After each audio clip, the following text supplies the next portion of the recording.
நாகப்பழ மரம், Java plum Java plum tree, jamun கா பேட், அத்தி மரம், ஃபிக் ட்ரீ, அஞ்சீர் கா பேட், முசுக்கொட்டை மரம், மல்பெரி ட்ரீ, ஷஹதூத் கா பேட். நாகப்பழ மரம்க்கு ஜாவா பாம் ட்ரீ. ஜாமுன் கா பேட் ஹிந்தியில் பேட் அப்படின்னா மரம், ட்ரீன்னு அர்த்தம். அத்தி மரம் இதுக்கு இங்கிலீஷில் ஃபிக் ட்ரீ, ஹிந்தியில் அஞ்சீர் கா பேட்.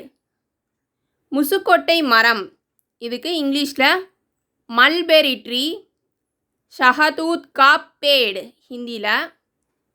ப்ரொனவுன்சியேஷன் இப்படி தான் பண்ணணும், இப்படி தான் சொல்லணும். ஷஹதூத் கா பேட், அஞ்சீர் கா பேட், ஜாமுன் கா பேட்.